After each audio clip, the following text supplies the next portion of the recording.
Young tiger NTR, మాటల మాంత్రికుడు త్రివిక్రమ్ అతి త్వరలోనే సెట్స్ మీదకు రాబోతున్నారు. ఆర్ఆర్ఆర్ తర్వాత ఎన్టీఆర్ నటించబోయే సినిమాకు డైరెక్టర్ త్రివిక్రమ్ అని ఇటీవలే అధికారికంగా తెలిపారు. దాంతో ఒక్కసారిగా టాలీవుడ్ దృష్టంతా ఈ సినిమాపై పడింది. ఈ నేపథ్యంలో ఎన్టీఆర్ సరసన నటించబోయే హీరోయిన్ సమంతే అని, ఇందుకోసం ఆమె భారీ పారితోషికం అందుకోబోతుందని తెలుస్తుంది. అలా వైకుంఠపురంలో సినిమాతో సక్సెస్ సాధించిన మంచి జోష్లో ఉన్న త్రివిక్రమ్ శ్రీనివాస్ ప్రస్తుతం ఈ సినిమా కథపై కసరత్తులు ప్రారంభించారట. నందమూరి అభిమానులు కోరుకునే విధంగా తనదైన స్టైల్లో కథ సిద్ధం చేస్తున్నట్లు ఇన్సైడ్ టాక్.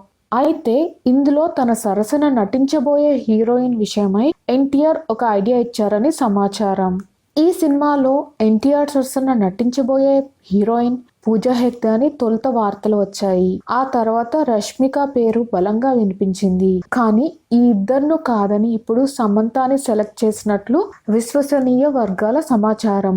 అంతేకాదు సమంతాని తీసుకోవాలనే ఆలోచన కూడా ఎన్టీఆర్దేనే అంటున్నారు.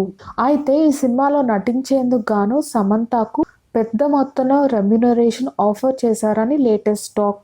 గతంలో ఏ సినిమాకు అందుకోనంతగా ఈ సినిమాకు ఆఫర్ చేయటంతో సమంత కూడా వెంటనే ఓకే చెప్పినట్లు తెలుస్తుంది. పైగా ఎన్టీఆర్ స్పెషల్ ఇంట్రెస్ట్ పెట్టారు కాబట్టి సమంత వెంటనే గ్రీన్ సిగ్నల్ ఇచ్చిందని తెలుస్తుంది. సమంత జూనియర్ ఎన్టీఆర్తోనే 4 సినిమాలు చేసింది. కెరియర్ ఆరంభంలోనే చేసిన బృందావనంతో పాటు రామయ్య వస్తావయ్య, రభస, జనతా గ్యారేజ్లతో ఈ ఇద్దరు కలిసి నటించారు.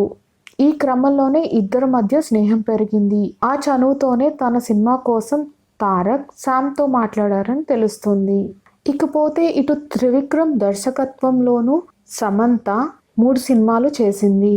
అత్తారింటికి దారేది, సన్ ఆఫ్ సత్యమూర్తి, భారీ విజయాలను అందుకున్నాయి.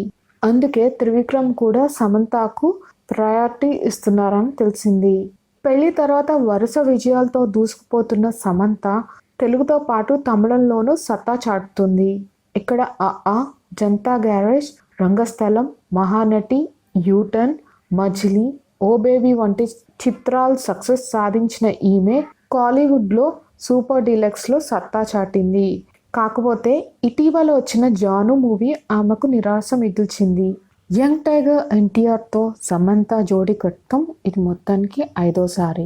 ఆర్ఆర్ఆర్ చిత్రం తర్వాత లాంఛనంగా ప్రారంభించి 2021 సమ్మర్లో రిలీజ్ చేసేలా త్రివిక్రమ్ ప్లాన్ చేస్తున్నారని తెలుస్తుంది.